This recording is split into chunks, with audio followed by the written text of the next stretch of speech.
నమస్కారం, welcome to I dream. నేను మీ విజిత. ప్రస్తుతం మనతో పాటు ఉన్నారు ఇస్కాన్ టెంపుల్ నుంచి ప్రణవానంద ప్రభుజీ గారు. ప్రభుజీ ఎప్పుడు మనతో మాట్లాడినా కూడా ఎన్నో మంచి మంచి విషయాలను, కృష్ణుడికి సంబంధించిన విషయాల గురించి అయితే ఏంటి, కృష్ణ లీలల గురించి అయితే ఏంటి, ఆధ్యాత్మిక మార్గంలో మనం వెళుతున్నప్పుడు ఎటువంటి నియమాలు పాటించాల్సి ఉంటుంది, అసలు ఆధ్యాత్మిక మార్గంలో ఎందుకు వెళ్లాల్సి ఉంటుంది, ఇలాంటి ఆసక్తికర విషయాలన్నింటినీ మనకు తెలియజేస్తూనే ఉంటారు. ఇప్పుడు ప్రభుజీతో మాట్లాడి మరిన్ని మంచి మంచి విషయాల గురించి అడిగి తెలుసుకుందాం. హరే కృష్ణ ప్రభుజీ. హరే కృష్ణ ప్రభుజీ. ఆధ్యాత్మిక మార్గం వైపు వెళ్తే మనకు అన్ని రకాలుగా బాగుంటుంది, భగవంతుడి దగ్గరికి మనం వెళ్ళొచ్చు, మోక్షం పొందొచ్చు అని చెప్పి మాట్లాడుకుంటూ ఉంటాం. అయితే ప్రభుజీ, చాలామంది ఆధ్యాత్మిక మార్గం వైపు వెళ్ళినా, ఎన్ని పూజలు చేసినా, ఎన్ని పుణ్యక్షేత్రాలు చేసినా వాళ్ళకున్న ఒత్తిళ్ళు మాత్రం అలానే ఉంటుంటాయి. మరి భగవంతుడి సేవలో ఉన్నప్పుడు, భగవంతుడి మార్గంలో ఉన్నప్పుడు ఒత్తిళ్ళు ఎందుకు ఉంటాయి? విముక్తి పొందాలి కదా ప్రభుజీ వాటి నుంచి. ఒక విషయం చెప్తాను మీకు. భగవంతుడి యొక్క సేవ వేరు, కోరికలతో భగవంతుడికి చేసే పూజలు వేరు. ఓకే. మనకి ఒత్తిడి పోవాలి అని అంటే ఫస్ట్ మన మనసులో ఉండే భారాలు ఏవైతే ఉన్నాయో అవి తగ్గించుకోవాలి. మీకు ఒక చిన్న విషయం చెప్తాను, అప్పుడు మీకు అర్థమవుతుంది. అలెగ్జాండర్ ది గ్రేట్ భారతదేశానికి వచ్చినప్పుడు ఒక సాధువు ఒంటిపైన బట్టలు కూడా లేవట, ఇలా కూర్చొని ధ్యానం చేస్తూ ఆనందంగా నిమగ్నం అయిపోయి ఉన్నారనమాట. అయితే ఈ సాధువు అలెగ్జాండర్ని చూసి నించోని కూడా నించోలేదట. అయితే ఆయనకు చాలా కోపం వచ్చింది. అదేంటి, నేను ఇంత పెద్ద రాజును వస్తే నించోవట్లేదేంటి అని ఆయన ఏం చేశారు, ఒక వ్యక్తిని పంపించారు. ఆయన నించోమని చెప్పు అని అన్నారనమాట. ఆయన వెళ్ళారు. నేను ఎందుకు నించుంటా అని అన్నాడు. ఈయన హాయిగా అలా మళ్ళీ తపస్సు చేసుకుంటున్నాడు అనమాట. అలెగ్జాండర్ స్వయంగా వచ్చారు ఆయన దగ్గరికి. వచ్చి ఆయనతో అన్నారట, అయ్యా, నా దగ్గర ఇంత సామ్రాజ్యం ఉంది, అయినా సరే నాకు భారంగా ఉన్నది, నీ దగ్గర బట్టలు కూడా లేవు, అయినా సరే నువ్వు ఇంత ఆనందంగా ఎలా ఉన్నావు, ఇంత ఆనందం నీ ముఖంలోనే కనిపిస్తూ ఉంది, ఎందుకింత వర్చస్సు, ఎందుకింత తేజస్సు, ఎందుకింత ఆనందం నీ దగ్గర ఉంది అని అడిగారట. అయితే ఈయన అన్నారట, ఒక చిన్న రాయి, ఇంతే రాయి కింద నుంచి తీసుకొని అలెగ్జాండర్ అన్నారట, ఇది నువ్వు పట్టుకోవచ్చా? అయితే అలెగ్జాండర్ అన్నారట, ఇంత చిన్న రాయి పట్టుకోవటం నాకేముంది, పట్టుకుంటాను, ఇవ్వండి అని చేతిలో పెట్టాడు. అలానే పట్టుకొని ఉంచు అని అన్నారట. ఇలా పట్టుకున్నారు. గంట సేపు అయింది, 2 గంటలైంది, 3 గంటలైంది. అలా టైం పెరుగుతూ ఉండేసరికి ఆయన చేతి మొత్తం కూడా ఎంత హెవీగా అనిపించిందంటే అంత హెవీగా లాస్ట్ కింద పడేశాడు. అమ్మో, నేను ఇంకా పట్టుకోలేను. అదేంటి, ఇంత చిన్న రాయి నేను పట్టుకుంటాను, అచ్చేస్తా ఇంచేస్తాను అన్నావు కదా, ఇప్పుడేమైంది అని అంటే, అమ్మో చాలా కష్టం, చాలా కష్టం. చూసారా, ఒక చిన్న రాయే కొద్దిసేపటి తర్వాత ఎంత భారంగా మారిపోయింది మనకి. నిజమే. కానీ మనము భగవంతుడి దగ్గరికి ఎందుకు వెళ్తున్నాము? అయ్యా, నాకు కొత్త కారు కొని ఇచ్చేసేయి, నాకు కొత్త ఇల్లు కొని ఇచ్చేసేయి, నాకు తొందరగా పెళ్ళి అయిపోవాలి, నాకు పిల్లలు కలగాలి, నాకు ఇంత ఆస్తి రావాలి, నాకు అది కావాలి, ఇది కావాలి అని ఇంకా భారాలు అడగడానికి మనం భగవంతుడి దగ్గరికి వెళ్ళామనుకోండి, ఎప్పుడు మనం ప్రశాంతంగా ఉండలేం. కానీ అదే స్వామి నిస్వార్థమైన ప్రేమతో, భక్తితో, భక్తి వేరు, కోరికలు కోరటం వేరండి. ఎప్పటి వరకైతే మనం భగవంతుడి నుంచి కోరికలు కోరుతామో అది భక్తి కాదు. అంటే మనసులో ఎటువంటివి లేకుండా నిస్వార్థమైన భావనతో, భగవంతుడి పట్ల ప్రేమతో కానీ మనం వెళ్తే అటువంటి వాడు ఎన్నటికీ కూడా ప్రశాంతత లేకుండా ఉండలేడు. ఆయనకి తప్పక ప్రశాంతత ఉంటుంది. ఎవరైతే నిస్వార్థమైన ప్రేమనే మనకి ప్రశాంతత, మీరు అంటున్నారు కదా, ఆ సాటిస్ఫాక్షన్ అనేది ఇస్తుంది. ఒక ఆయన అంటే చాలా తీర్థయాత్రలు చేస్తూ ఉండేవారట. చాలా తీర్థయాత్రలు చేస్తుంటే ఎందుకోసం చేసేవాళ్ళు, మాకు ఇది అయిపోవాలి, మాకు అది అయిపోవాలి, మాకు ఇది జరిగిపోవాలి, మాకు అది జరిగిపోవాలి అని తీర్థయాత్రలన్నీ చేస్తూ, అక్కడికి వెళ్తే పుణ్యం వస్తుందట, ఇక్కడికి వెళ్తే పాపం పోతుందట, దీంతో చేస్తుండే. అయితే వాళ్ళ గురువుగారు చాలాసార్లు చెప్పారు, నాన్న ఈ భావనతో వెళ్ళకు, అక్కడుండే భగవంతుడి యొక్క దర్శనం చేసుకోవడానికి వెళ్ళు, అక్కడ సాధువుల దగ్గర నుంచి మాటలు వినడానికి వెళ్ళు, ఆ క్షేత్రానికి సేవ చేయడానికి వెళ్ళు అని అంటే ఈయనకు అర్థం కాదు. నేను వెళ్ళాలి, మునగాలి, అన్ని దర్శనాలు చేసుకోవాలి, ఎందుకంటే పుణ్యం వచ్చేస్తుంది, పుణ్యం వచ్చేస్తుంది, పుణ్యం వచ్చేస్తుంది. అదే అయితే ఈ గురువు గారు ఒకసారి ఏం చేశారంటే ఒక కాకరకాయ ఇచ్చారట. కాకరకాయ ఇచ్చి, నాన్న నువ్వు వెళ్ళే పుణ్యక్షేత్రాలు అన్నింటిలో కూడా ఎక్కడెక్కడైతే నువ్వు స్నానం చేస్తావో అక్కడ అల్లా కూడా ఈ కాకరకాయకి స్నానం చేయించు అని అన్నారు. సరే అని మొత్తం ప్రతి క్షేత్రాన్ని గంగా, యమున, గోదావరి, కావేరి అన్నిట్లో స్నానం చేసి తీసుకొచ్చారట. వచ్చి మళ్ళీ ఆశ్రమానికి తిరిగి వచ్చేసరికి ఆ గురువు గారు అన్నారట, నాన్న ఈ కాకరకాయని కొద్దిగా ముక్కలు ముక్కలు చేసి కొద్దిగా వండు అని అనేసరికి వండి చూసేసరికి ఆ కాకరకాయ చేదుగానే ఉంది. కాబట్టి దాని యొక్క గుణం పోయిందా? గంగలో స్నానం చేసాం, యమునలో స్నానం చేసాం, పోలేదు కదా. ఎప్పటి వరకైతే మనం నిజమైన ఆధ్యాత్మిక మార్గము అని అంటే ఏమిటి?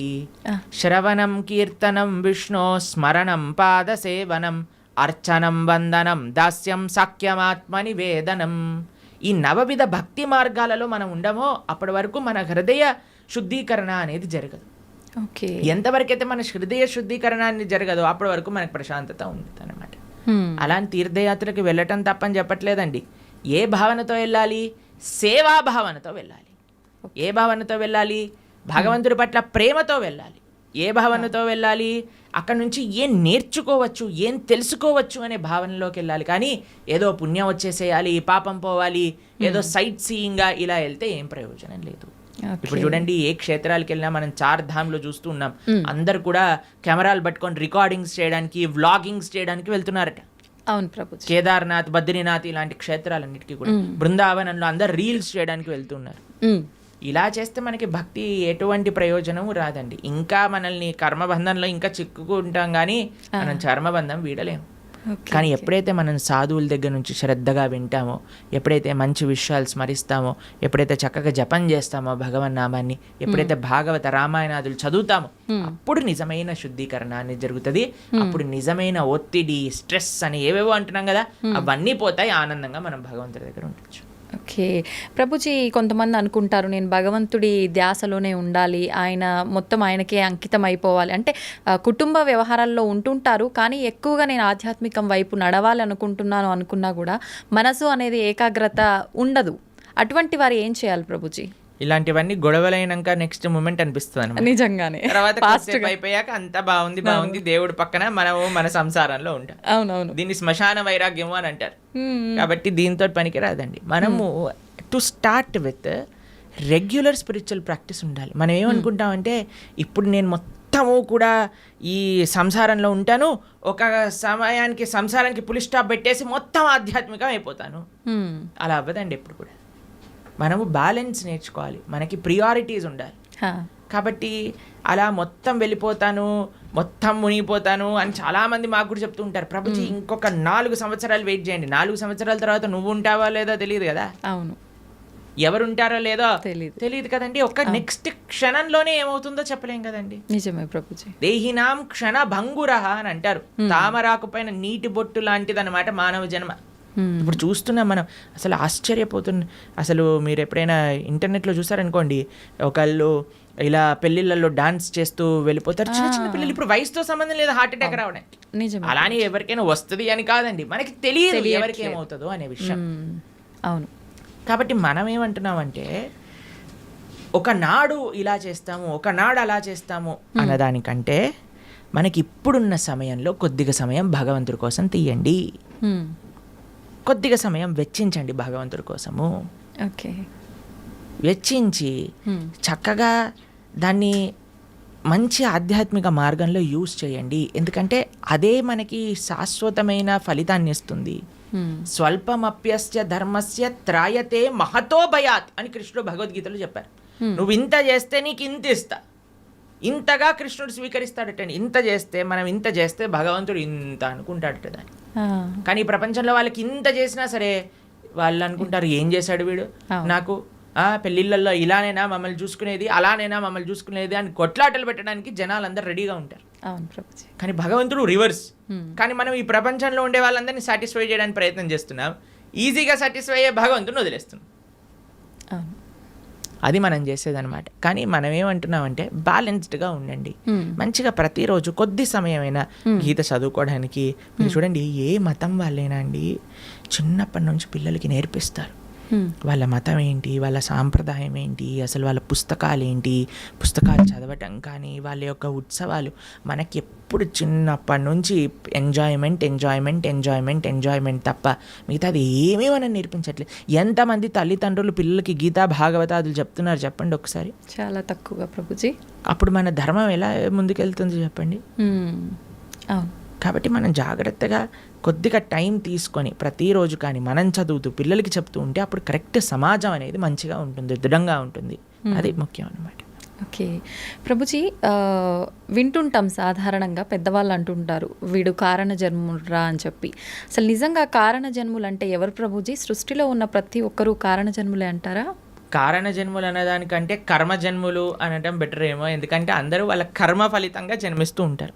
కారణ జన్మలు అని అంటే ఎవరైతే మహానుభావులు ఉంటారో, మహాభక్తులు ఉంటారో, ప్రపంచంలో ఉండే వాళ్ళందరినీ భక్తి మార్గంలో ధార్మికంగా నడిపించడానికి ప్రయత్నం చేస్తూ ఉంటారో, వాళ్ళ ఆచరణ ద్వారా, శాస్త్ర అధ్యయనం ద్వారా 10 మందికి మంచి చేయడానికి ప్రయత్నం చేస్తుంటారు. అటువంటి మహానుభావులు కారణ జన్ములుగా మనం చెప్పొచ్చు. ఎంతో మంది మహానుభావులు మన భారతదేశంలో కారణ జన్ములుగా ఒక ప్రయోజనం కోసం అవతరించిన వాళ్ళు ఉన్నారు. మన ఆచార్యులు జగద్గురులు శంకరాచార్యులు కానీ, జగద్గురు మధ్వాచార్యులు కానీ, జగద్గురు రామానుజాచార్య స్వామి వారు, శ్రీ చైతన్య మహాప్రభు, వల్లభాచార్యులు, శ్రీల ప్రభుపాదులు వారు, ఇటువంటి మహానుభావులు జన్మిస్తారు. వాళ్ళని కారణ జన్ములు అని అంటారనమాట.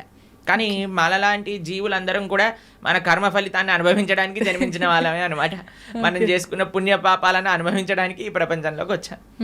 కాబట్టి కర్మ వల్ల జన్మించే జీవులందరూ కూడా కారణ జన్ముల యొక్క మార్గాన్ని అనుసరించాలి.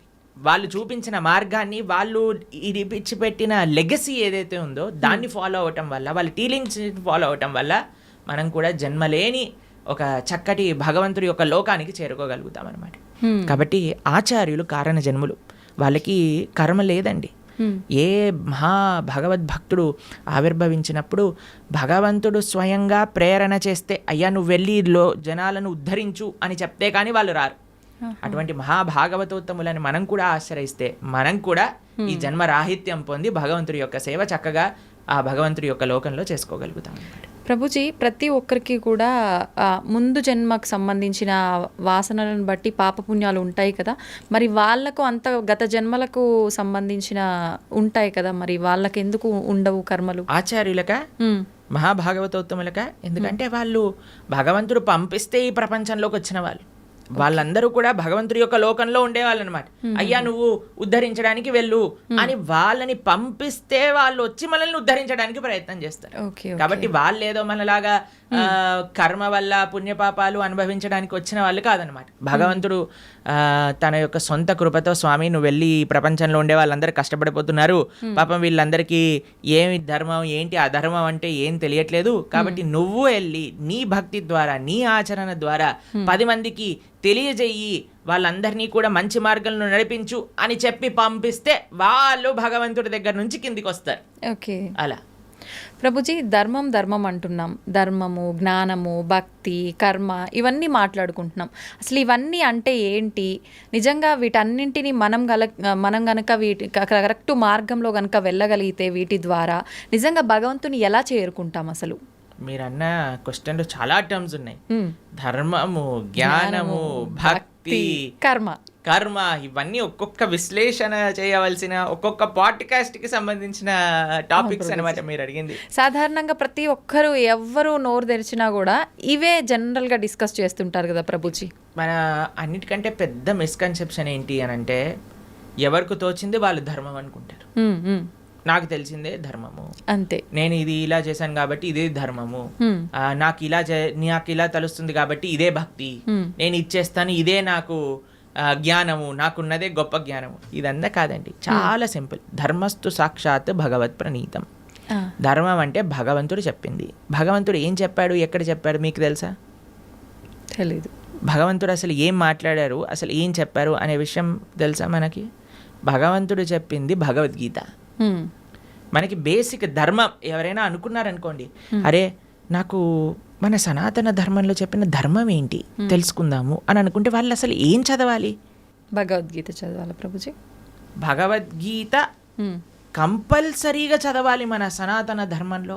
ఎందుకంటే అది ప్రస్థానత్రయములో ఒక పుస్తకం. అన్నిటికంటే మెయిన్ ఫిలాసఫికల్ అండర్స్టాండింగ్, అసలు ధర్మం అంటే ఏమిటి అని తెలుసుకోవడానికి, సనాతన ధర్మం అంటే ఏమిటి తెలుసుకోవడానికి భగవద్గీత తప్పకుండా అధ్యయనం చేసి ఉండాలి. ఎంతమంది హిందువులు భగవద్గీత చదివిన వాళ్ళు ఉన్నారు చెప్పండి? ఎంతమంది అధ్యయనం చేసిన వాళ్ళు ఉన్నారు చెప్పండి? చాలా మందికి ఇంట్రెస్ట్ ఉందండి. ఎందుకంటే కాలం వాళ్ళైతే చదువుతుంటారు. మీరు అలా అనుకుంటున్నారు. మేము ఇప్పుడు భగవద్గీత నేర్పిస్తున్నప్పుడు 3rd క్లాస్ పిల్లల నుంచి 10th క్లాస్ పిల్లల వరకు ఎంతోమంది పిల్లలు కూడా భగవద్గీత పూర్తిగా అధ్యయనం చేయడానికి రెడీగా ఉన్నారు, చేస్తున్నారు కూడా. ఎగ్జామ్స్ కూడా రాస్తున్నారు. పిల్లలు నోట్బుక్ పెట్టుకొని భగవద్గీత నోట్ డౌన్ చేసుకుంటుండే పిల్లలు చాలామంది మన దగ్గర ఉన్నారు. మా యూట్యూబ్ ఛానల్లో మేము భగవద్గీత చెప్పినప్పుడు సుమారుగా 10 లక్షల మంది వీక్షించారు.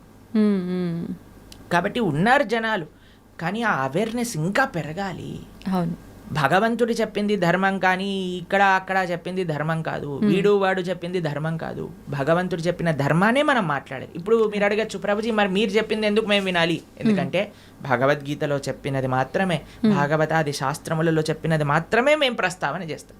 మా సొంతంగా ఒక్కటి కూడా అటు ఇటు కల్పించి చెప్పామనుకోండి, అది ధర్మం అవ్వదు అనమాట. ధర్మం అంటే భగవంతుడు చెప్పింది ధర్మము, అది చెప్పే వాళ్ళు ధార్మికులు, దాన్ని ఆచరించే వాళ్ళు ధార్మికులు. ఇది ముఖ్యమైన విషయం అనమాట.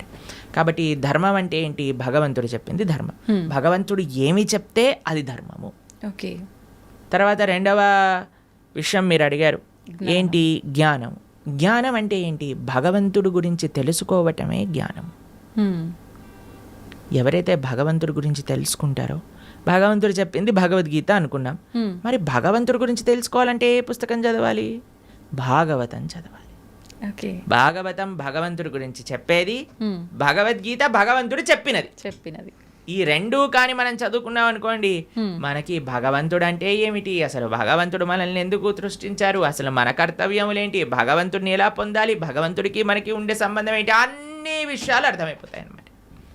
కాబట్టి జ్ఞానము, ధర్మము ఈ రెండు మనం విన్నాం. తర్వాత మూడవది మీరు అడిగినారు భక్తి. భగవంతుడిని చేరే మార్గమే భక్తి.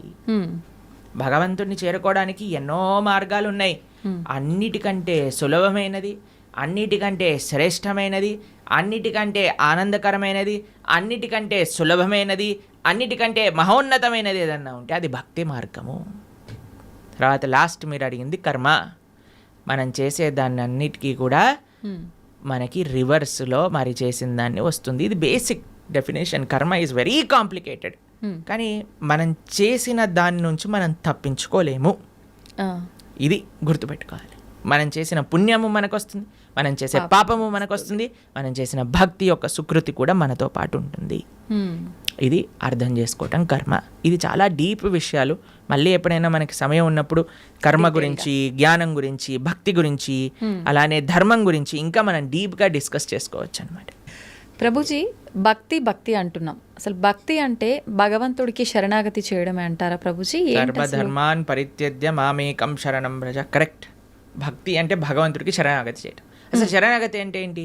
స్వామి, నీవు నచ్చింది చెయ్యి, నీకు నచ్చింది, నీకు ఏది కరెక్ట్ అనిపిస్తే అది చెయ్యి. ఒక బేసిక్ ఆస్పెక్ట్ ఆఫ్ శరణాగతి ఏంటి అని అంటే, భగవంతుడి పట్ల మనం డిమాండ్ చేయకూడదు, నాకు ఇది మంచిది ఇదే చేయాలి నువ్వు. అలా కాదు, అయ్యా నువ్వు ఏం చేసినా సరే నాకు మంచే చేస్తావు అని మన మనసులో ఉండే భావన. అవశ్య రక్షివో కృష్ణ, నువ్వు తప్పకుండా నన్ను రక్షిస్తావు స్వామి, నువ్వేం చేసినా కరెక్టే చేస్తావు, కాబట్టి నువ్వు నచ్చిందే చెయ్యి తండ్రి అని ఫస్ట్ అన్నిటికంటే బేసిక్ విషయం చెప్తున్న శరణాగతిలో కనీసం ఇది భగవంతుడి దగ్గర అనగలగాలి. కానీ భగవంతుడి దగ్గరికి ఇప్పుడు పూజలు, వ్రతాలు, నోములన్నీ స్టార్ట్ అయిపోతున్నాయి కదా.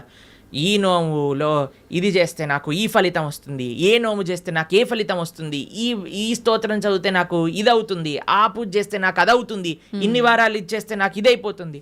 సారీ సార్, ఇది భక్తి కాదు, ఇది కేవలం పూజ, ఆరాధన కాదు.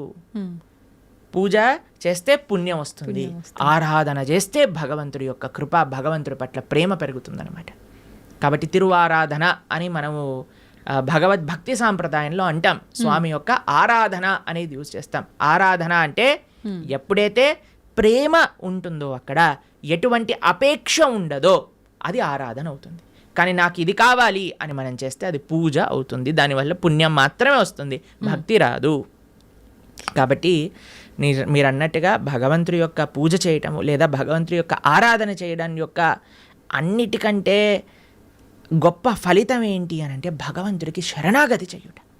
స్వామి, నేను నీ వాణ్ణి, నీకు చెందినవాణ్ణి, నువ్వు నాకు ఏం చేసినా సరే అది తప్పకుండా కరెక్టే చేస్తావు అని భగవంతుడికి కంప్లీట్ శరణాగతి, శ్రీకృష్ణ భగవానుడికి కంప్లీట్గా శరణాగతి చేయుట, దాన్నే భక్తి అని అంటారు.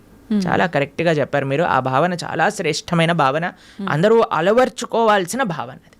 ప్రభుజీ, ఒక జీవి ముక్తి పొందాలి అంటే మీరు చెప్పినట్టుగా భగవంతుడికి శరణాగతి చేస్తే ముక్తి పొందొచ్చు అంటారా? అదే మార్గం. భగవంతుడి దగ్గరికి వెళ్ళడానికి, భగవంతుడి యొక్క సేవ చేయడానికి మార్గమే భక్తి శరణాగతి. ఇంకే మార్గం లేదు.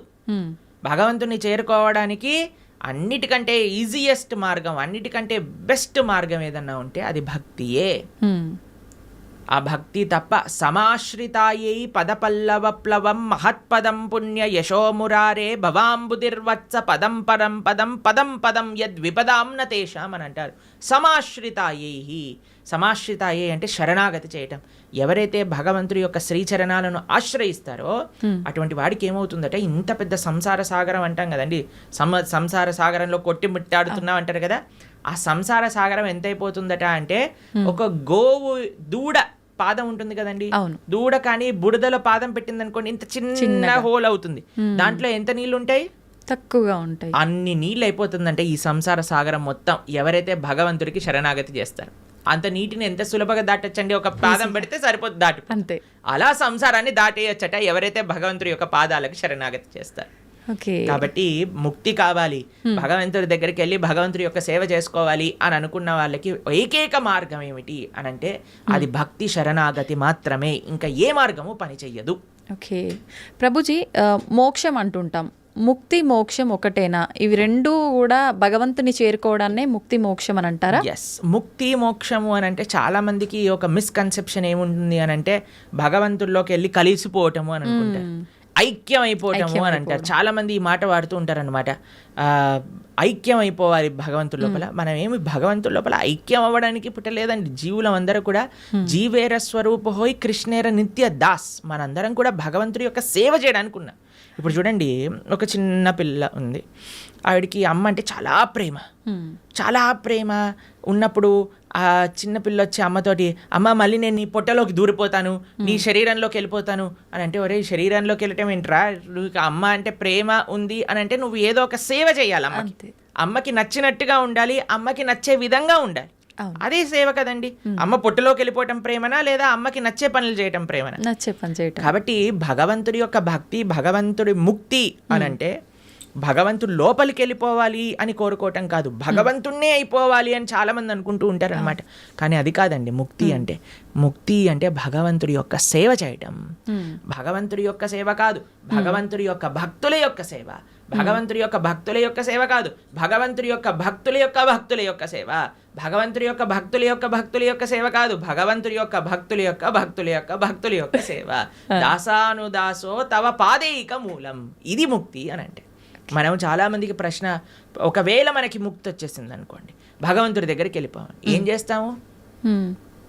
సేవ చేసుకుంటాం. ఎస్, సేవ చెయ్యాలి అనే వాళ్ళకే అక్కడికి అలౌడ్ ఉంటుంది, లేకపోతే అలౌడ్ ఉండదు అనమాట. నేను కూడా మీరు వైకుంఠానికి ఎందుకు వెళ్తున్నారండి అని వీసా స్టాంపింగ్ వాళ్ళు అడిగారనుకోండి, ఏం లేదండి మేము కొద్దిగా మాకు వైకుంఠం చూసి రావాలని ఉంది అనుకోండి, రిజెక్ట్ అనేసిస్తారు. టూరిస్ట్గా వెళ్ళలే మనం వైకుంఠానికి, పర్మనెంట్ రెసిడెంట్గానే వాళ్ళ వీసా ఇస్తారు. ఆ పర్మనెంట్ రెసిడెంట్లో కూడా పర్మనెంట్ ఎంప్లాయ్మెంట్ ఉంటుందన్నమాట మనకి భగవంతుడి యొక్క సర్వీస్. ఎవరైతే ఎంజాయ్మెంట్ మెంటాలిటీ ఉంటుందో వాళ్ళకి పరలోకానికి అలౌడే ఉండదు. ఎవరైతే సేవా భావనలో ఉంటారో వాళ్ళకి మాత్రమే భగవంతుడి దగ్గరికి అలౌడ్ ఉంటుంది. ప్రభుజీ, జీవాత్మ అంటుంటారు, జీవుడు జీవాత్మ రెండు ఒకటేనా, వేరు వేరంటారా? ఎస్, మనకి 3 రకాల శరీరములు ఉంటాయి. ఇప్పుడు మీరు చూసే దాన్ని స్థూల శరీరము అని అంటారు. అంటే చర్మము, బ్లడ్, బోన్స్ వీటన్నిటితో ఉండే స్థూల శరీరం అంటారు. దీంట్ లోపల సూక్ష్మ శరీరం అని ఉంటుంది. మన బుద్ధి అహంకారములతో స్థూల శరీరం ఉంటుందన్నమాట. దాని లోపల స్థూల శరీరం, సూక్ష్మ శరీరం, దాని లోపల మనకి కారణ శరీరము అని అంటారు. దాన్ని ఆత్మ, జీవాత్మ అని అంటారు. ఇప్పుడు చూడండి, ఫర్ ఎగ్జాంపుల్ ఇప్పుడే నేను స్టూడియోకి వస్తుంటే ఒకళ్ళు వెళ్ళిపోయారు, ఆయన పక్కన నుంచి ఇలా తీసుకెళ్తూ ఉన్నారనమాట. సపోజ్ పలానా వ్యక్తి వెళ్ళిపోయారండి అని అంటారు. వెళ్ళిపోయారు అని అంటే ఇక్కడే కదండి మన ముందే కనిపిస్తున్నారు కదా. మరి వెళ్ళిపోయారు అని ఏం వెళ్ళిపోయింది? ఆత్మ. ఇదే బేసిక్ అండర్స్టాండింగ్. కానీ ఎంతమందికి ఈ విషయం గురించి, అరే ఆత్మ వేరు శరీరం వేరు అని మనం గుర్తించేసామనుకోండి, ఈ శరీరం పైన అంత ఇన్వెస్ట్మెంట్ ఎందుకు చేస్తాం చెప్పండి? అస్సలు ఎవరైనా ఎవరైనా అద్దెల్ని అలంకరించుకుంటారా? మీకు ఈ స్టూడియో అంటే జస్ట్ రెంట్కే ఇచ్చారంటే మీరు 1 కోటి రూపాయలు పెట్టి దీన్ని రీమోడిఫికేషన్ చేస్తారా? లేదు, ఆలోచిస్తాం ప్రభుజీ, ఖచ్చితంగా ఆలోచిస్తాం. ఎప్పుడైతే మన సొంత ఇల్లు ఉంటుందో అక్కడ అలంకరించుకుందాం అని అనుకుంటారు కదా. కానీ మనందరం చేసే పని ఏంటి? ఇది తెలుసు, అదే ఈ శరీరము పర్మనెంట్ కాదు, అయినా సరే మనం ఈ శరీర పోషణలో ఉన్నాం. కానీ శరీర పోషణలో ఉండద్దు అని చెప్పట్లేదండి, కానీ ముఖ్యమైన ఆత్మని మర్చిపోరాదు. అది అన్నిటికంటే ముఖ్యం. జీవాత్మ మనము అని అంటే ఇప్పుడు చూడండి, ఇది నా చెయ్యి అంటాం, నా చెయ్యి, నా షర్ట్, నా వాచ్, నా తల, నా కళ్ళు. మరి నువ్వెవరు? నా నా నా నా అంటున్నావు కదా, మరి నువ్వెవరు అని కానీ మనం ప్రశ్న చేసుకుంటే మనకు తెలుస్తుంది మనం ఈ శరీరం కాదు. శరీరం అయితే మరి ఆ వ్యక్తి అలానే ఉన్నాడు కదా, వెళ్ళిపోయారు అని ఎందుకు అంటున్నారు? జీవులం మనం, మనందరం కూడా ఆత్మ, అదే జీవాత్మ అంటారు. కేవలం ఈ 3 కాదండి, ఇంకొక ఆయన కూడా మన శరీరంలో ఉన్నారు, ఆయన పరమాత్మ. మన హృదయంలో, హృదయ స్థానంలో 2 ఉంటారు వ్యక్తులు, జీవాత్మ, పరమాత్మ, 2. జీవాత్మ ఎప్పుడైతే పరమాత్మను తెలుసుకొని పరమాత్మకు శరణాగతి చేసి పరమాత్మ సేవ చేస్తారో దాన్నే ముక్తి మోక్షము అనేది. కాబట్టి జీవుడు జీవాత్మ 2 ఒకటే. జీవాత్మ ఒకళ్ళు, పరమాత్మ ఒకళ్ళు. పరమాత్మని తెలుసుకోవటమే జీవుడి యొక్క లక్ష్యం. ప్రభుజీ, ఒకసారి ఆత్మ శరీరాన్ని విడిచి వెళ్ళిన తర్వాత మళ్ళీ ఎంత కాలం పడుతుంది మళ్ళీ ఒక జీవిలో రావటానికి? ప్రాణం అంటే ఏమంటారు, అది ఒక కస్టమైజ్డ్ ప్రాసెస్ అన్నమాట. అది ఎవరికి ఎంతసేపు వాడు నరకంలో ఉంటాడో, ఎంతసేపు స్వర్గంలో ఉంటారో, ఎంత తొందరగా, అవన్నీ ఇంకా మనం చెప్పలేం. చాలా కాంప్లికేటెడ్ కర్మ సిద్ధాంతం అంటే. దానికి ఏం స్పెసిఫిక్ పారామీటర్స్ లేవు, మనతోటి అయినప్పుడే మనకు తెలుస్తుంది ఎన్ని రోజులు ఉన్నాం, మనం ఎక్కడ ఉన్నాం అనేది. కాబట్టి తప్పకుండా ఒక శరీరం నుంచి వదిలిపెట్టి వెళ్ళాక కొన్ని రోజులు ఆ జీవాత్మ అలానే తిరుగుతారు అని చెప్తారు. అందుకే మనము మంచి పుణ్యకర్మలన్నీ చేయడానికి ప్రయత్నం చేస్తాం. 10, 11, 12 అట్లా ఒక్కొక్కరికి ఒక్కొక్క పద్ధతులు ఉంటాయి. దాని తర్వాత వాళ్ళు అక్కడ నుంచి స్వర్గాది లోకములకు, నరకాది లోకములకు వెళ్ళి వాళ్ళ పాప పుణ్యాలన్నీ అనుభవించి మళ్ళీ ఇంకొక శరీరంలోకి దాల్చడానికి ఈ భూలోకంలోకి రావాల్సి వస్తుంది. లేదు, ఆయన చాలా భాగవతోత్తముడు, భగవంతుడికి శరణాగతి చేసి భక్తి చేసిన వాళ్ళు, పుణ్యంతో సంబంధం లేదు, పాపంతో సంబంధం లేదు, సాయిగా యత్గత్వా నా నివర్ధంతే తద్ధామ పరమం మమ, భగవంతుడి యొక్క లోకానికి చేరుకున్నారనుకోండి, ఇంకా మళ్ళీ పుట్టాల్సిన అవసరం లేదు, పుణ్యము లేదు, పాపం లేదు, ఏ గోల లేదు, ఆనందంగా భగవంతుడి యొక్క సేవలో ఉండొచ్చు. మన సనాతన ధర్మంలో మీరు అర్థం చేసుకోవాల్సినవి 3 ఉన్నాయండి. ఏంటి ప్రభుజీ? ఒకటి పాపం, అంటే మనం చేసే తప్పుడు వాటికి వచ్చే ఫలితాన్ని పాపము అని అంటారు. 2 పుణ్యం, మనం చేసే మంచి పనులకి మనకి రిటర్న్గా వచ్చేది పుణ్యం. ఇంకొకటి 3వది ఉందండి, దాన్ని భక్తి అని అంటారు. భక్తి పుణ్యానికి సంబంధం లేదు, పాపానికి సంబంధం లేదు, ఇది సపరేట్ బ్యాంక్ అకౌంటే. ఎప్పుడైతే మనం ప్రేమతో భగవంతుడిని ఆశ్రయిస్తామో అది పుణ్యం కాదు, అది భక్తి సుకృతి అంటారు, భక్తోన్ముఖ సుకృతి అని అంటారు. ఎవరైతే భక్తి చేస్తారో అటువంటి వాళ్ళు నా స్వర్గానికి వెళ్ళరు, నా నరకానికి వెళ్ళరు, వాళ్ళు వెళ్ళేది భగవంతుడి యొక్క లోకానికి. స్వర్గానికి వెళ్ళినా, నరకానికి వెళ్ళినా, ఇంకా ఏ దేవత యొక్క ప్రపంచానికి వెళ్ళినా సరే, లోకానికి వెళ్ళినా సరే, కృష్ణుడు భగవద్గీతలో చెప్తారు, ఆ బ్రహ్మ భువనాలోక పునరావృత్తినో అర్జున. ఇక్కడ నుంచి బ్రహ్మలోకం అంటే అన్నిటికంటే టాప్ మోస్ట్ లోకం అనమాట. అక్కడ వరకు వెళ్ళిన వాళ్ళు కూడా మళ్ళీ పుట్టాల్సిన అవసరం ఉంటుంది. ఎప్పుడైతే మాముపేత్యత్తు కౌంతయ్య, నన్ను ఆశ్రయించిన వాళ్ళు, ఎవరు చెప్తున్నారు నన్ను అని అంటే కృష్ణుడు అర్జునుడితో చెప్తున్నారు, నన్ను ఆశ్రయించిన వాళ్ళకి మళ్ళీ పుట్టుక అనేది ఉండదు అనే విషయం చెప్తున్నారు. కాబట్టి మనం పుణ్యం పైన ఫోకస్ చేయకూడదు, పాపం పైన ఫోకస్ చేయకూడదు, మనం భక్తి పైన ఫోకస్ చేయాలి. ఇది పర్మనెంట్ సొల్యూషన్ అనమాట. ప్రభుజీ, భక్తి వేరు, భగవంతుణ్ణి తెలుసుకోవడం వేరా ప్రభుజీ? 2 ఒకటేనా? భక్తి మార్గంలో మొట్టమొదటి అడుగు శ్రవణం, అంటే భగవంతుడి గురించి తెలుసుకోవడం. ప్రహ్లాదుని హిరణ్యకశిపుడు అడుగుతారు, అయ్యా నువ్వు స్కూల్కి వెళ్ళావు కదా, బోర్డింగ్ స్కూల్, హాస్టల్కి వెళ్ళావు కదా, ఏం నేర్చుకున్నావు అని అంటే, శ్రవణం కీర్తనం విష్ణు, శ్రవణం అని అంటే భగవంతుడి గురించి వినటము. భక్తి అంటే ఏదో పూజలు చేసేసి, ఇక్కడ నుంచి 1000 పూలు పట్టుకొచ్చేసి, ధూపాలు వేసేసి, నోములు ఇచ్చేసి, లక్ష పూలలతో పూజ చేసేసి, ఒక లీటర్ల అభిషేకాలు చేసి, ఇది కాదండి భక్తి అంటే. భక్తి అంటే భగవంతుడి గురించి వినటం. ఇది ఎవరు చెప్తున్నారు? పరమ భక్తుడైన ప్రహ్లాదుడు చెప్తున్నాడు. ఫస్ట్ ప్రాసెస్ ఏంటి? శ్రవణం, భగవంతుడి గురించి వినటం. ఏం వినాలి? గీత, భాగవత, రామాయణ అసలు అన్నీ ఏదైతే భగవంతుడి గురించి చెప్తారో వాటిని వినాలి. శ్రవణం, కీర్తనం, దాని తర్వాత మనం చేయాల్సింది జపం. చూడండి ఆయన ఏం ప్రాసెస్లో చెప్తున్నారు, ప్రియారిటీ వైజ్ చెప్తున్నారు అనమాట. శ్రవణం, కీర్తనం, విష్ణో, ఎవరికి చేయాలి ఇది? భగవంతుడైన నారాయణుడు విష్ణువుకి చేయాలి. శ్రవణం కీర్తనం విష్ణు స్మరణం పాద సేవనం. స్మరిస్తూ ఉండాలి. మనం విన్నది స్మరిస్తూ స్మరిస్తూ స్మరిస్తూ ఉంటే అప్పుడు మనకి భగవంతుడి పట్ల ప్రేమ పెరుగుతుంది. అప్పుడు మనం భగవంతుడి యొక్క ఆరాధన చేసామనుకోండి, ప్రేమతో ఆరాధన చేయగలుగుతాం. లేకపోతే ఎప్పుడు మనసులో ఈ కోరిక ఈ కోరిక ఈ కోరిక ఈ కోరిక కోరిక గుర్తొచ్చినంత భగవంతుడు గుర్తురాడు. నిజమే ప్రభుజీ.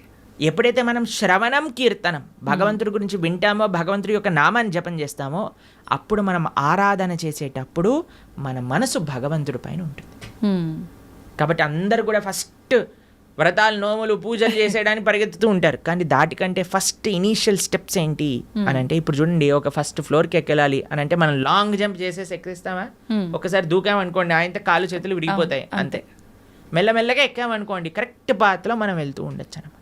అందుకే ఫస్ట్ స్టెప్ ఏంటంటే భగవంతుడి గురించి వినండి, భగవంతుడి గురించి వినండి, భగవంతుడు గురించి స్మరించండి, భాగవత రామాయణాదులు ఏం చెప్పారో తెలుసుకోండి. అందుకే ఇన్ని గంటలు మనం యూట్యూబ్లలో వీటిలలో చెప్పేది ఎందుకు అని అంటే, జనాలు వినడానికి. వింటే వాళ్ళకి భగవంతుడి గురించి తెలిస్తే మంచి భక్తి మార్గంలో ముందుకెళ్తే అది జీవుడి యొక్క పరమశ్రేయస్సుకి కారణం అవుతుంది. ఓకే ప్రభుజీ, ఒక మంచి భక్తుడిగా ఉండాలి అంటే ఫస్ట్ చేయాల్సింది మీరు చెప్పినట్టుగా భగవంతుడి గురించి వినడమే అంటారా? కరెక్ట్. శ్రవణం కీర్తనం ఫస్ట్ ప్రాసెస్ ఏంటి అంటే శ్రవణం. మనం వినడానికి ప్రయత్నం చేయాలి. ఎవరి నుంచి వినడానికి ప్రయత్నం చేయాలి? ఎవరైతే శాస్త్ర అధ్యయనం చేసిన మంచి భక్తులు ఉన్నారు. ఇప్పుడు చూడండి, మార్కెట్లో ఎవరు పడితే వాళ్ళు చెప్పడానికి రెడీ అయిపోయారు. ఇది ఇలా చెయ్యి, ఆ చిట్కా ఇలా చెయ్యి, ఈ పరిష్కారం ఇలా చెయ్యి. అసలైతే ఎంత ఆశ్చర్యం అనిపిస్తుంది అంటే, కొన్నిసార్లు మాకు వీడియోలు పంపిస్తే అసలు ఇలాంటి వ్యక్తుల్ని ఎలా వినగలుగుతున్నారు జనాలు అని అనిపించేటట్టుగా ఆశ్చర్యపడిపోతాం అనమాట. ఎందుకంటే భాగవత మన శాస్త్రాలు చెప్పే విషయం వేరు, వీళ్ళు చెప్పే విషయాలు వేరు. ఒకడు తలపైన చేయబెడతానంటాడు, ఒకడు ఇంకొక మాయ చేస్తానంటాడు, ఇంకొకడు మ్యాజిక్ చేస్తానంటాడు. మాయలు మ్యాజిక్ కావాలంటే మీరు మ్యాజిక్ షోకి వెళ్ళండి కదా, దేవుడి దగ్గరికి ఎందుకు రావాలి? ఆధ్యాత్మిక గురువు మాయలు మ్యాజిక్లు తంత్రాలు యంత్రాలు తలపైన చేయబెట్టాలు అవన్నీ చేయరండి. ఆధ్యాత్మిక గురువు ఎప్పుడైనా సరే, మీరు ఏ శాస్త్రంలో చూసినా ఎవరైనా సరే మీరు చూడండి, మన జ్ఞానము వేరే వ్యక్తులకి గురువు ఎప్పుడు కూడా శ్రవణం ద్వారానే పంపిస్తారు. రామ లక్ష్మణులు కూడా విశ్వామిత్రుల దగ్గర నుంచి శ్రవణం చేసి జ్ఞానాన్ని సంపాదన చేసుకున్నారు. కృష్ణుడు సాందీపముని దగ్గర నుంచి శ్రవణం చేసుకొని జ్ఞానాన్ని విన్నారు. అర్జునుడు కృష్ణుడి దగ్గర నుంచి శ్రవణం చేశారా? కృష్ణుడు వచ్చి చేయబెట్టాడు అర్జునుడి పైన శ్రవణం. కాబట్టి భగవంతుడిచ్చిన మార్గము శ్రవణం. మన జ్ఞాన సముపార్జన చేయాలి. మనకి ఏదో అయిపోవాలని మన ధర్మంలో కొంతమంది మనల్ని మోసం చేసే, ఇప్పుడు చూడండి, ఎవరికైతే మోసపోవాలని ఉంటుందో వాళ్ళని మోసం చేసే వాళ్ళు రెడీగా ఉంటారు మార్కెట్లో. మన ధర్మంలో మోసాలు చేసేవాళ్ళు తక్కువ అని మనం చెప్పడానికి వీలు లేదు, ఉన్నారు. ఎందుకంటే మనకి ఆ మోసపోయే ప్రవృత్తి ఉన్నది కాబట్టి. ఇది కాకుండా ఇతర మతాల వాళ్ళైతే ఇంకా పీక్స్కి వెళ్ళిపోయారనమాట. వాళ్ళు చేసే మోసాలు కానీ, వాళ్ళు చేసే యాక్టింగ్లు కానీ, వాళ్ళు చేయించే డ్రామాలు కానీ చూస్తే అసలు ఎందుకు ఇంతమంది అక్కడ ఉంటున్నారంటే, అసలు మీరు చూడండి, మేము ఆ వీడియో చూసినప్పుడు మాకు పంపిస్తుంటారనమాట జనాలు, ఇలా ఇలా ఇలా ఇలా వీళ్ళు చేస్తున్నారు ప్రభుజీ, పాస్టర్లు వీళ్ళు అని చూస్తున్నప్పుడు అయితే మాకు అనిపిస్తుంది, ఎవడైనా బుర్రున్నవాడు అసలు ఈ సభకి వెళ్తాడా? అసలు వీక్షిస్తాడా? వేలాది మంది అక్కడ కూర్చొని వీక్షిస్తున్నారు అంటే వీళ్ళందరూ మోసపోవడానికి రెడీగా ఉన్న వాళ్ళనే కాబట్టే కదండి మోసం చేస్తుంది. వాడు ఇంటికి వెళ్ళాక అనుకుంటాడు, అసలు వీళ్ళు ఎంత మూర్ఖులు, అసలు ఎలాంటి వ్యక్తులు వీళ్ళు, నేను చేసే యాక్టింగ్లకి చప్పట్లు కొట్టటాలు అరవటాలు, ఇలాంటి వాళ్ళు ఉన్నంత వరకు మోసాలు ఆపలేమండి. మన లోపల ఒక జాగరూకం కావాలి. నేను శాస్త్రాన్ని నమ్ముతా, భగవంతుడి యొక్క తత్వాన్ని అధ్యయనం చేస్తా, కానీ మ్యాజిక్ల వల్ల ఏమంటాం, మీరు చేతులు పెట్టడాల వల్ల, ఏవో సృష్టించటం వల్ల, ఏదో మన జీవితంలో ఏదో మంచి జరిగిపోవటం వల్ల, దానివల్ల ఏది వచ్చే ప్రయోజనం లేదండి. ఈరోజు మంచి జరుగుతుంది, రేపేం జరుగుతుంది? జీవుడి యొక్క పరమశ్రేయస్సు భగవంతుడి గురించి తెలుసుకోవటం. అందుకే మేము ఎక్కడికి వెళ్ళినా మొత్తుకునేది ఒకటే విషయం, ఇవన్నీ ఒక ట్రాప్లో పడకండి. మన మానవ జన్మ ఎన్నో సంవత్సరాల తర్వాత మనకి రేర్గా దొరికిన ఈ అవకాశాన్ని మంచి మార్గంలో ఉపయోగించుకోండి అనే మేము అందరం ప్రార్థన చేస్తూ ఉంటాం అందరికీ కూడా. ఎందుకంటే మాకు అనిపించేది ఏంటి అంటే, పాపం ఇలాంటి వాళ్ళ ట్రాప్లలో పడే వాళ్ళు చెడ్డవాళ్ళు కాదండి. భగవంతుడి గురించి తెలుసుకోవాలి అనుకుంటే కదా వాళ్ళు ఇలాంటి బాబాల దగ్గరికి లేదా ఇలాంటి వ్యక్తుల దగ్గరికి వెళ్ళేది. కానీ మేము అనుకునేది ఏంటి అంటే మంచి మార్గం కానీ వాళ్ళు తెలుసుకోగలిగితే వాళ్ళ జీవితం పండిపోతుంది. అవును ప్రభుజీ. మన శాస్త్రం ఏం చెప్తుంది తెలుసా, ఇలాంటి చెడు వ్యక్తుల వల్ల వెళ్ళే వాళ్ళ పరిస్థితి ఎలా ఉంటుందట అంటే సగం మింగిన కప్పలాగా ఉంటుందట. పాము ఒక పెద్ద కప్పని పట్టేసుకుంటుంది. ఎంత పెద్దగా ఉంటుందంటే ఆ కప్ప లోపలికి మింగలేదు, బయటికి వదలలేదు. అలాంటి పరిస్థితులు చిక్కుకుపోతారు. కాబట్టి మీ అందరికీ మేము చేసే ప్రార్థన ఏంటి అంటే, ఎవరైతే శాస్త్రాన్ని అధ్యయనం చేశారో, శాస్త్రపరంగా శాస్త్రసమ్మతంగా మాట్లాడతారో, ఎవరైతే వైదిక సనాతన ధర్మాన్ని ఆచరిస్తూ ఉన్నారో, ఇప్పుడు ఏంటంటే అండి, కలియుగంలో ఎంతోమంది దేవుళ్ళని మ్యానుఫ్యాక్చర్ అయిపోయారు. ఎక్కడ చూసినా వీడి దేవుడు అంటాడు, వాడి దేవుడు అంటాడు, అందరినీ దేవుళ్ళు అనటం ప్రారంభం చేశాం. కానీ ఒక్క విషయం, భగవంతుడు అనేవారు ఎవరైనా ఉంటే అది వేదములు ప్రతిపాదన చేసిన వారు మాత్రమే. కాబట్టి శాస్త్రీయంగా ఎవరైతే ప్రామాణికంగా దైవము అని చెప్పారో వాళ్ళ గురించి తెలుసుకోవటం శ్రేయస్సు. ఆ శాస్త్రీయమైన గ్రంథాలను అధ్యయనం చేయడం శ్రేయస్సు. కానీ మొన్న ఒక 50 సంవత్సరాల ముందో 70 సంవత్సరాల ముందో పుట్టిన గ్రంథాలని మనం చదవాల్సిన అవసరం లేదు. మనం చదవాల్సిన ఏదైనా వాంగ్మయం ఉంటే అది వ్యాసుడిచ్చిన వాంగ్మయం మాత్రమే. అది చాలా ముఖ్యం. ఓకే ప్రభుజీ, మీరు చెప్పినట్టుగా అంటే వీటన్నింటినీ చదువుకుంటూ భగవంతుడి గురించి వింటూ అలా ఉంటే నిజంగా భగవంతుడి అనుగ్రహం పొందొచ్చు అంటారా? గుళ్ళకి పుణ్యక్షేత్రాలకి వెళ్ళకపోయినా కూడా భగవంతుడి యొక్క అనుగ్రహం పొందాలి అని అంటే భగవంతుడు చెప్పినట్టు నడుచుకోవాలి. మీకు ఒక విషయం చెప్తాను. మీకు మీ పిల్లలు ఉన్నారనుకోండి, మిమ్మల్ని చాలా బాగా చూసుకుంటూ మీరు చెప్పిన పని ఏమీ చేయకపోతే మీకు ఆనందం వేస్తుందా? లేదా మిమ్మల్ని బాగా చూసుకుంటూ మీరు చెప్పిన పనులన్నీ కూడా చేస్తే బాగా ఆనందం వేస్తుందా? లేదా మిమ్మల్ని బాగా చూసుకోకపోయినా జస్ట్ మీరు చెప్పిన పనులన్నీ చేస్తే బాగా ఆనందం వేస్తుందా? బాగా చూసుకోవాలి, చెప్పింది వినాలి, అప్పుడే ఆనందంగా ఉంటుంది కదా. అదే మనం చేయాలి. భగవంతుడు చెప్పినట్టుగా నడుచుకోవాలి, భగవంతుడి యొక్క ఆరాధన చేయాలి. అది నిజమైన మంచి జీవుడు లేదా మంచి సనాతన ధర్మానికి చెందినవాడు చేసే పని.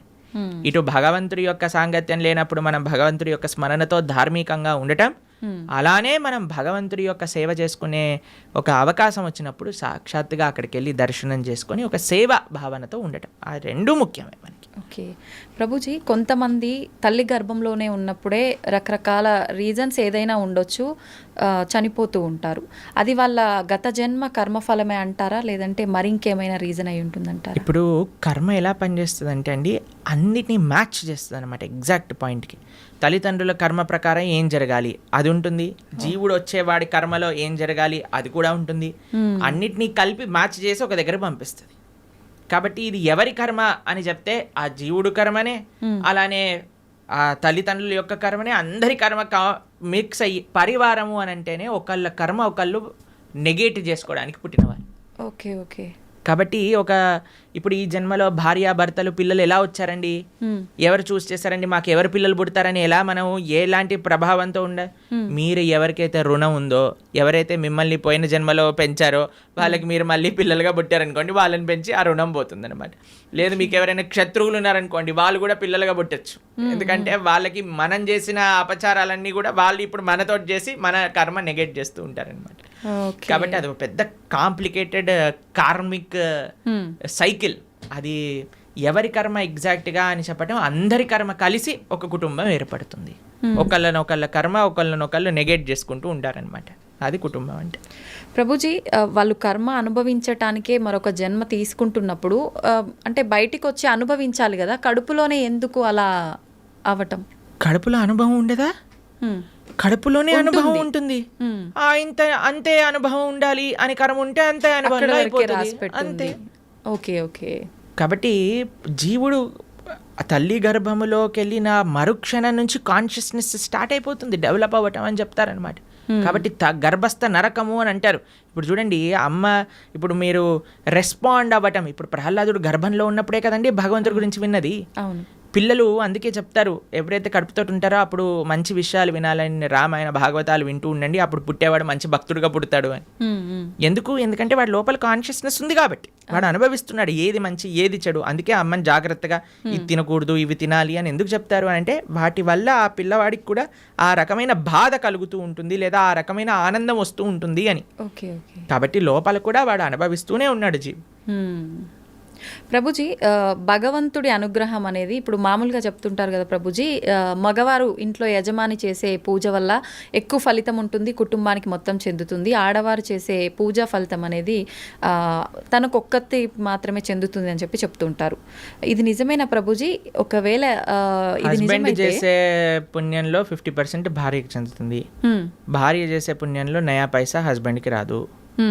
హస్బెండ్ చేసే పాపంలో 50% భార్య చేసే పాపంలో 50% హస్బెండ్కి చెందుతుంది. హస్బెండ్ చేసే పాపంలో నయా పైసా భార్యకి రాదు. ఓకే. కాబట్టి ఇలా చూసుకుంటే ladies are more fortunate in one sense. కాబట్టి యజమాని ఎందుకు జాగ్రత్తగా నువ్వు ధార్మికంగా ఉండాలి అని చెప్తున్నారంటే ఎందుకంటే వాడే ఎక్కువ ట్రిత్లో ఉన్నాడనమాట. వాడు చేసిన దానికి చేయని దానికి అనుభవించాల్సింది వాడే కాబట్టి జాగ్రత్తగా ఉండు అని చెప్పేది. కాబట్టి మనం ఆరాధన అంటే ఏదో ఇప్పుడు చాలా మంది ఆడవాళ్ళు పూజ చేయాలి, మగవాళ్ళు పూజ చేయకూడదు, మగవాడేమో కాఫీ తాగుతూ పేపర్ చదువుతూ కూర్చుంటాడు అనమాట. అది కాదండి. ఫస్ట్ మగవాడి బాధ్యత. మీకు విషయం చెప్పాలా, వైదిక ధర్మంలో వంట కూడా మగవాళ్ళే చేసేవాళ్ళు, ఆరాధన కూడా మగవాళ్ళే చేసేవాళ్ళు. మీకు విషయం చెప్తాను, కొన్ని సంవత్సరాల క్రితం కానీ మనం వెళితే చరిత్రలో బయట ఇల్లు ఊడ్చి తూడ్చి ముగ్గులేయటం కూడా మగవాళ్ళే చేసేవాళ్ళు. మరి ఇప్పుడు ఎందుకు లేదు ప్రభుజీ ఆచారం? మీరు ఉంటే బాగుండేది కదా. కానీ ఇట్ ఈస్ నాట్ ఆడవాళ్ళ పని పూజ అనే నోషన్ ఫస్ట్ పోవాలి. ఆరాధన అంటే అయితే మగవాడే చేయాలా? కాదు, అందరు కలిసి ఆరాధన చేయాలి. ఎలా అందరూ కలిసి ఆరాధన చేస్తారు అని అంటే, ఎవరైతే ఇంటి యజమాని ఉన్నారో ఆయన భగవంతుడి యొక్క ఆరాధన చేస్తూ ఉంటారు. మరి ఇంట్లో ఉండే స్త్రీలు ఏం చేస్తారు? వాళ్ళు చక్కగా భగవంతుడికి నైవేద్యములు తయారు చేసి, భగవంతుడికి పూలమాలలు తయారు చేసి, భగవంతుడికి వస్త్రాలు కుట్టి వీళ్ళు ఆ సేవని సమర్పణ చేస్తారు. పిల్లలు ఏం చేస్తారు? బయటికి వెళ్ళి పూలు, తులసి ఇవన్నీ పట్టుకొని వస్తారు. ఏదైనా రూమ్లో ఆ నాన్నకి అమ్మకి, అమ్మ అక్కడ వంట చేసి ఇక్కడికి వచ్చి అందించి భగవంతుడికి నివేదన చేయడానికి ఇస్తూ ఉంటారు. కాబట్టి పరివారం అంతా కలిసి పూజలో పాల్గొంటుంది అనమాట. కాబట్టి ఆరాధన ఎవరు చేయాలి అనే విషయానికి వస్తే ఇంట్లో ఉండే పురుషులే ఆరాధన చేయాలి అని శాస్త్రం చెప్తుంది. అలానే పురుషులు ఒక్కడి ఆరాధన చేసేసి ఇంకా భార్య ఏం చేయాల్సిన అవసరం లేదా అంటే, అందరు కలిసి ఆరాధన. ఒక్కొక్కరికి ఒక్కొక్క బాధ్యత.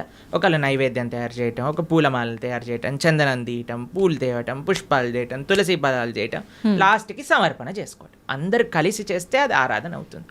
అందుకే ఆ family that praise together stays together అని అంటారు. అది చాలా ముఖ్యం. You should pray together. ఒకడు వెళ్ళిపోయి పూజ చేసుకొని వెళ్ళిపోతాడు, దాని తర్వాత ఇంకొకరు వెళ్ళి పూజ చేసుకొని వెళ్ళిపోతారు. అలా కాదు, everybody should together do it అనమాట. అది ముఖ్యం. ప్రభుజీ, కుటుంబ పరిస్థితులను బట్టి సంసార జీవితంలో కొట్టుమిట్టాడుతూ ఉంటారు కొంతమంది. అటువంటి వారు అసలు భక్తి మార్గంలో నడవటం కానీ దైవారాధన కానీ ఏమీ ఉండవు. మరి వాళ్ళు ముక్తి పొందే మార్గం ఏమైనా ఉంటుందా? ఎవరు కొట్టుమిట్టాడు అన్నాడు సంసార జీవితంలో?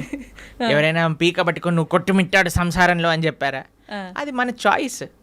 మనం దేనికి సమయం ఇవ్వాలి అని అనుకుంటే దానికి సమయం ఇస్తామండి. మనకి ఏది ప్రియారిటీ, నాకేది ముఖ్యం అంటే దానికి సమయం ఉంటుంది కదండి. ఇప్పుడు చూడండి, బిజీ, మేము చాలా బిజీ, మాకు జపం చేయడానికి టైం లేదు, మేము గుడికి వెళ్ళలేము అనేవాడు ఇలా వాట్సాప్ స్టేటస్ చూసుకుంటూ ఉంటాడు అనమాట. అందరి మొత్తం కాంటాక్ట్లో ఉన్న వాళ్ళందరివి చూస్తూ ఉంటాడు. మరి వాట్సాప్ స్టేటస్ చూడడానికి ఉన్నాయి, ఫ్యామిలీ గ్రూప్లో వచ్చే అక్కర్లేని చెత్త వీడియోలు అన్నీ చూడడానికి టైం ఉన్నాయి, కానీ ఒక 10 నిమిషాలు కూర్చొని నామ జపం చేయడానికి టైం లేదంటారు. కాబట్టి ఇది జస్ట్ అన్ ఎక్స్క్యూజ్. ఎవ్వరు కూడా ఈ ప్రపంచంలో నాకు టైం లేదు అని చెప్పలేరు. టైం లేదు అని అంటే నీ ప్రియారిటీస్ రాంగ్. నీకు ఈ జీవితంలో ఈ శరీరానికి ఎంతైతే ఇస్తున్నావా నువ్వు, అంతే నీ ఆత్మకు కూడా ఇవ్వాలి అని నీకు తెలిసినప్పుడు, దాన్ని ప్రియారిటీగా పెట్టుకున్నప్పుడు సమయం ఏర్పడుతుంది తప్పకుండా. కాబట్టి ఎవ్వరూ మనల్ని ఫోర్స్ చేయట్లేదండి కొట్టుమిట్టాడు సంసారంలో అని. మనమే కాంప్లికేటెడ్గా చేసుకుంటున్నాం. కాబట్టి మనకి ఈ జ్ఞానం వస్తే దీనివల్ల ఏం ప్రయోజనం లేదు. నా భక్తి, నా ధర్మము, నా దేశము, నా సనాతన ధర్మం గురించి మనం కూడా కొద్దిగా ఆలోచన చేస్తే అప్పుడు మన జీవితం బాగుంటుంది, ఈ దేశ భవిష్యత్తు కూడా బాగుంటుంది. ప్రభుజీ, చాలామంది కష్టాలు ఎక్కువగా ఉన్నాయి, ఇంకా నేను తట్టుకోలేను, ఇంకా నాకు అసలు వేరే దారే లేదు అని చెప్పి ప్రాణం తీసుకుంటూ ఉంటారు, ఆత్మహత్యలకు పాల్పడుతూ ఉంటారు. అలా చాలామంది ప్రాణాలు కోల్పోయి కుటుంబం ఇబ్బందులు పడే వాళ్ళు కూడా చాలామంది ఉన్నారు ప్రభుజీ.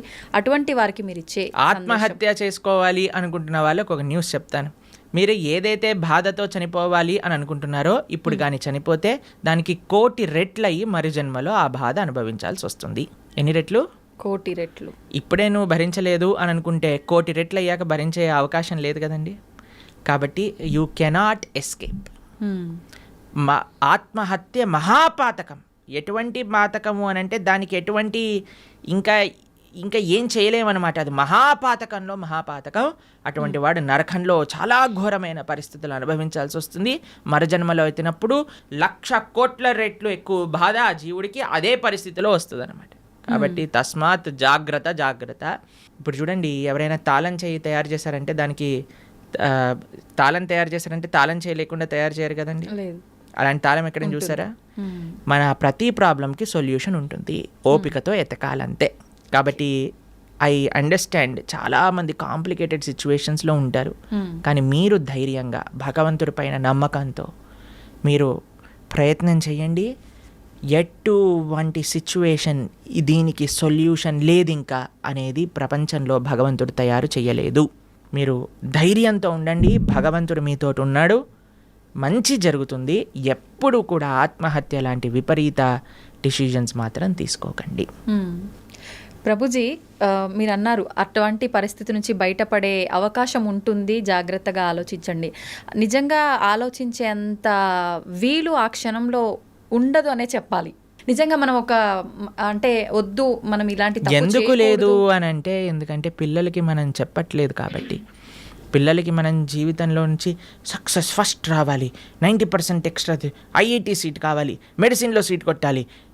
ఎవరైనా చెప్తున్నారా ఏం పర్వాలేదు నాన్న, నువ్వు ఫోటోగ్రఫీ చేసినా పర్వాలేదు, నువ్వు యాంకర్ అయినా పర్వాలేదు అని చెప్తారా పిల్లలకి ఎవరైనా? లేదు. చదువు పైన, లేదా మీరు బ్రహ్మచారి అయినా పర్వాలేదు, నువ్వు సన్యాసి అయినా పర్వాలేదు, నువ్వు ఏదైనా పర్వాలేదు, గొప్పవాడు వాళ్ళు ఆనందంగా ఉండాలని చెప్తారా?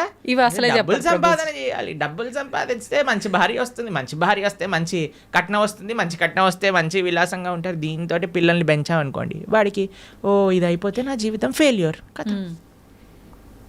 ఇవన్నీ మనము మన సమాజాన్ని ఇచ్చే రాంగ్ ఎక్స్పోజర్స్, అక్కర్లేని చెత్త అంతా కూడా నెత్తిలో పెట్టుకోవటం వల్ల వచ్చే అనవసరమైన చెత్త ఆలోచనలు తప్ప ఇవన్నీ ఎవరికి. మీరు చూడండి, సూసైడ్ చేసుకునే వాళ్ళని మీరు కానీ చూసారనుకోండి, అనవసరమైన పిల్లలైతే అసలు అనవసరమైన విషయాలకి. అవును, మార్కులు తక్కువ వస్తాయేమో అని ఒక ఆవిడ సూసైడ్ చేసుకుందట, మార్కులు వచ్చాక ఫస్ట్ ర్యాంక్ వచ్చిందట. ఇలాంటి కేసులు విన్నారా? Love failure. అలాంటి లవ్ ఫెయిలియర్ వాళ్ళందరినీ నాకే అనిపిస్తుంది వీళ్ళు నిజంగా చచ్చిపోయే వాళ్ళని కాదు, వీళ్ళని నిజంగా తల్లిదండ్రులే బాగా గుణపాఠం నేర్పించాలని. చిన్న చిన్న పిల్లలండి, 10th క్లాస్ పిల్లలు, ఇంటర్మీడియట్ చదివే వాళ్ళు, ఇంజనీరింగ్ చేసేవాళ్ళు. వాళ్ళకి డబ్బులన్నీ ఎందుకు, పిల్లలకి ఎందుకు పంపిస్తున్నామండి? మనం ఏమన్నా లవ్వులలో ఉండమని పంపిస్తున్నారా, లేదా బాధ్యతాయుతంగా చదువుకొని ముందుకెళ్ళాలని పంపిస్తున్నారా? అవును ప్రభుజీ, చదువుకో. కాబట్టి ఇవన్నీ ఎందుకు పిల్లల లోపలికి? ఈ ప్రేమ, ఈ ఇన్సెక్యూరిటీస్, ఇవన్నీ ఎందుకు వచ్చాయి అని అంటే మనకుండే రాంగ్ ఎక్స్పోజర్. సినిమాలు, సీరియళ్ళు, ఎక్కడ పడితే అక్కడ చెత్త కదండి మనం చూసేది. ఆ చెత్త అంతా ఉన్నప్పుడు చెత్త ఆలోచనలే వస్తాయి. దాన్ని ఇంగ్లీష్లో good in good out, bad in bad out principle అంటారట. Good in good out. మనకి ఏదైతే మంచి ఆలోచనలు ఉన్నాయో, మంచి ఆలోచనలు కానీ, మంచి దృశ్యాలు కానీ, మంచి సాంగత్యం కానీ మనకు ఉందనుకోండి, మంచి ఆలోచనలు వస్తాయి. ఏ కష్టం వచ్చినా సరే, అయ్యా ఏదో ఒక కష్టం ఉన్నా సరే తండ్రి, it is common for everybody, కాబట్టి బయటకు వస్తాయి. ఎందుకంటే సినిమాలలో కష్టాలు చూపించారు కదండి. సినిమాలలో ఏం చూపిస్తారు? అంతే శుభం శుభం హ్యాపీ కార్డ్ వేసేస్తారు అనమాట లాస్ట్కి. He lived happily for ever.